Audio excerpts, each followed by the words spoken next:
Hello, this is a little video called Why Apple Are Really Shit, and I might make this into a regular feature, called Apple Shit News.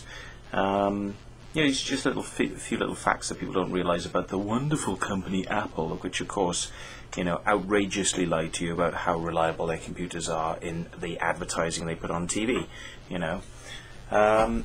Well, first thing is, what people don't realize about the Apple iPhone is that when you go, certainly in the UK, and I'm sure the situation is probably exactly the same in the US, when you buy a contract for the phone, Apple negotiated with O2 in the UK that they would get 40% of all the call charge money that O2 were making for you to make your mobile calls. 40%. Now that's pretty high.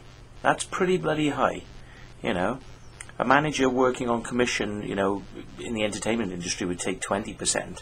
Yeah, no, Apple negotiated 40%.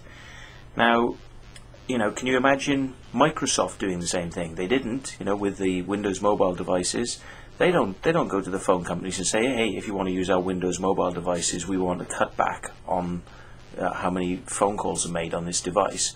But Apple did. Now that is fucked up. That is totally fucked up. Can you imagine BMW going to BP garages and saying, hey BP, we want to cut out of your petrol costs because we produce cars, and where would you be without cars? So you have to give us some of your money because we make cars. So all that petrol you sell, that's because we've got cars and we want some of that money back. I mean, it's like they produce cars, BP produce petrol. Okay. Apple produced the phone, O2 are the service provider that provide the mobile calls, yeah? Where do the two come together, Okay, Apple sells the phone to O2, and then O2 can make the money on the calls. I don't understand, It's just because there's complete Apple faggotry, yeah, which people who own Apples, they're like, I must have my Apple, and there's this sort of like psychotic fashion behavior of like, I need it, and this is why O2 entered into such a scrappy, crappy, stupid deal, to give money back to Apple on the calls that are made on the iPhone. So that's number one. I mean, where have you ever heard this? I just get the feeling that maybe I'll be buying a T-shirt tomorrow, and every time I take it out, I'll have to pay, 10 pence when I leave my house, to be seen in the T-shirt or something. It's like, this is just like ridiculous. But anyway, on to even better facts than that. There's a thing called mobile tethering. Now, mobile tethering. Apple is going to give away mobile tethering for the iPhone. Big frigging deal. Yeah? Mobile tethering has been available for years on all the other phones, and I keep on making this point, that Apple technology is way behind in terms of time. Yeah? Mobile tethering, what does it mean? It means that I can use this phone with this laptop, and I can make this laptop get the internet through my phone. The two things are tethered together. So you make your phone act as the internet service for the laptop to be able to use the nice big web pages and get in your emails on your laptop. That's tethering, right? There's nothing clever about it. Nothing at all. It's been available on Windows Mobile, smart mobile devices, Nokia's, they've all been able to act as modems for about the last 10 years. So, with that being the case, Apple, of course, have released mobile tethering, and now it's an Apple thing. It's an Apple thing that Apple invented, and it's the new thing from Apple, because Apple are the people who invent all new ideas. So Apple is the thing from Apple that, everybody needs Apple because it's Apple, and nobody does it better than Apple because everything else breaks and only Apple works. Yeah? So mobile tethering, yeah, we've all had it for donkey's years. It's nothing new, but this is the best thing, right? This is old technology. Wiring your phone through a USB cable to get the internet on your laptop, or if you've got a sophisticated phone like I have, it'll Bluetooth the internet across to your laptop. So you sit the phone there, you use the internet on the laptop. You don't even have to have them connected. You know, old technology. Now this is the funny bit. This is going to make you laugh. This is just amazing.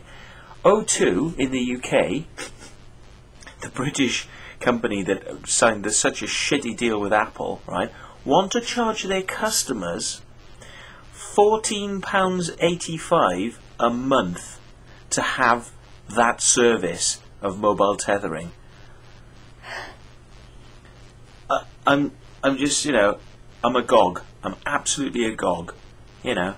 So let's work this out. They want £14 a month. I haven't even worked it out, but I mean, what's that? Like 14 times 12. You know, how the hell can they charge so much for something that's built? It's in the phone. It is in the phone anyway. The phone has the facility to do it. It's nothing clever, you know. It's like, so they want £179 for a feature that has been there on all other smartphones for about 10 years. And, you know, they want £179 per year, you know. So that's not just that, you don't buy the right to use that feature. You don't buy the right outright to use it, yeah. Now your iPhone can actually pick up data. You know, you can connect to MSN, you can connect web pages, you can do all those things on your iPhone, yeah.